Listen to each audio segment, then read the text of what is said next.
Hello മക്കളെ, നമുക്ക് ഒരുപാട് സയന്റിസ്റ്റുകളുടെ പേരുകൾ പഠിക്കാനുള്ള രണ്ട് ചാപ്റ്റേഴ്സ് ആണ് ജെനറ്റിക്സിനകത്തുള്ള പ്രിൻസിപ്പിൾസ് ഓഫ് ഇൻഹെറിറ്റൻസ് ആൻഡ് വേരിയേഷനും മോളിക്കുലർ ബേസ് ഓഫ് ഇൻഹെറിറ്റൻസും.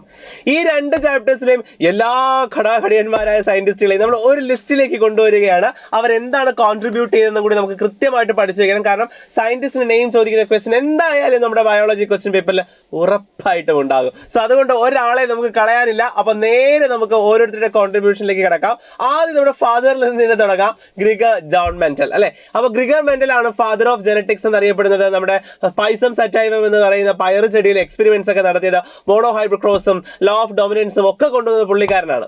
അടുത്ത് ഡീറിസും അതുപോലെ കോറൻസും അതുപോലെ വോൺ ഷെർമാർക്കും കൂടി ചേർന്നിട്ടാണ് ഈ മെന്റലിയൻ പ്രിൻസിപ്പിൾ എല്ലാം കുഴിക്കാത്ത കിടക്കായിരുന്നു അല്ലെ, എല്ലാം കൂടി പൊടി പിടിച്ച് കിടക്കായിരുന്നു.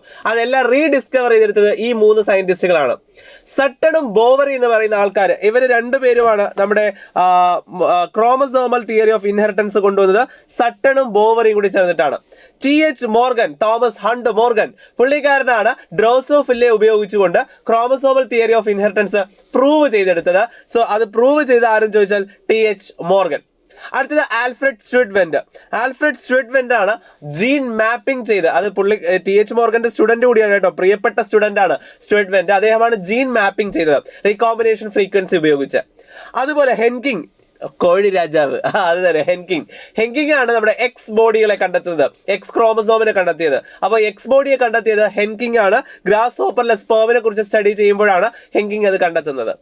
അടുത്ത ഫ്രെഡറിക് മെയ്ഷർ ആണ് ന്യൂക്ലിൻ എന്ന് പറയുന്ന സബ്സ്റ്റൻസിനെ കണ്ടെത്തുകയും പിന്നീട് വാട്സൺ ആൻഡ് ക്രിക്ക്, വട്ടനും ക്രിക്കനും എന്നൊക്കെ ഓർത്ത് വയ്ക്കാൻ ഞാൻ പറഞ്ഞിട്ടുണ്ട്. യെസ്, അപ്പോൾ വാട്സണും ക്രിക്കും കൂടി ചേർന്നിട്ടാണ് DNA ഡബിൾ ഹെലിക്സ് സ്ട്രക്ചർ കണ്ടെത്തുന്നത്.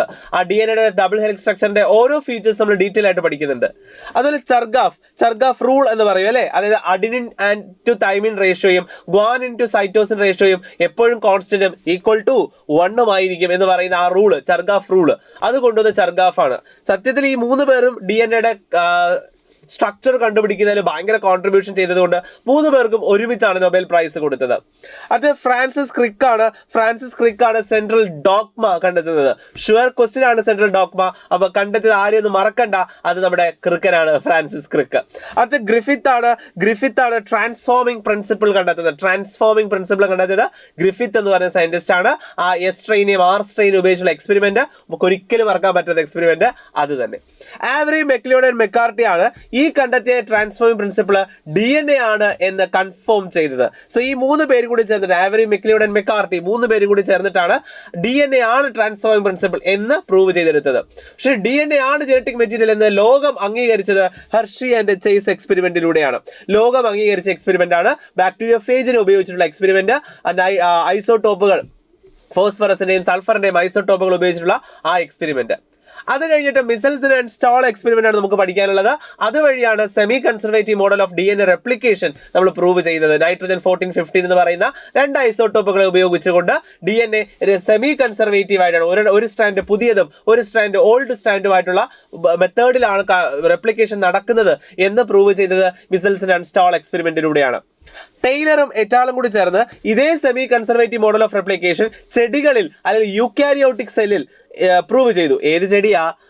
വിഷ്യ ഫേബ ബീൻസ് എന്നൊക്കെ അറിയപ്പെടുന്ന വിഷ്യ ഫേബ എന്ന് പറയുന്ന ചെടിയിലാണ് അദ്ദേഹം അത് പ്രൂവ് ചെയ്തത്. അടുത്ത ജോർജ് ഗാമോവ് എന്ന് പറയുന്ന സയന്റിസ്റ്റ് ആണ് ജനറ്റിക് കോഡ്, നമ്മൾ 64 കോഡോൺസ് വരുന്ന ട്രിപ്ലറ്റ് കോഡോൺ അല്ലെ, ആ ജനറ്റിക് കോഡ് കണ്ടെത്തിയത് ജോർജ് ഗാമോവ് ആണ്. ഹർഗോവിന്ദ് ഖൊറാന, പുള്ളിക്കാരനാണ് ആദ്യമായിട്ട് RNA ആർട്ടിഫിഷ്യലി സിന്തസൈസ് ചെയ്തെടുത്തത്. ഹർഗോവിന്ദ് ഖൊറാനയാണ് ആദ്യമായിട്ട് ആർട്ടിഫിഷ്യലി RNA സിന്തസൈസ് ചെയ്തെടുത്തത്. ജേക്കബും മൊണോഡും കൂടി ചേർന്നിട്ടാണ് ലാക് ഓപ്പറോൺ കണ്ടെത്തിയത്. മറക്കരുത്, ലാക് ഓപ്പറോൺ. ജേക്കബും മൊണോഡും കൂടി ചേർന്നിട്ടാണ് ലാക് ഓപ്പറോണിനെ കണ്ടെത്തുന്നത്. അലക് ജെഫ്രി ആണ് DNA ഫിംഗർ പ്രിന്റിംഗ് കണ്ടെത്തിയത്. വളരെ ഇമ്പോർട്ടൻറ്റ് ക്വസ്റ്റ്യൻ ആണ്.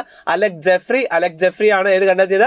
DNA finger printing. മക്കളെ, ഇത്രയുമാണ് സയന്റിസ്റ്റുകളുടെ കോൺട്രിബ്യൂഷനിൽ പഠിക്കാനുള്ളത്. സോ എല്ലാ കോൺട്രിബ്യൂഷൻസും എല്ലാ സയന്റിസ്റ്റുകളും ആ രണ്ട് ചാപ്റ്റേഴ്സിൽ വരുന്നത് എല്ലാം നമ്മൾ ഒറ്റയടിക്ക് പഠിച്ച് തീർത്തിട്ടുണ്ട്. അപ്പോൾ സൂപ്പറായിട്ട് പഠിച്ചു മക്കളെ, ഫുൾ മാർക്ക് സ്കോർ ചെയ്യൂ.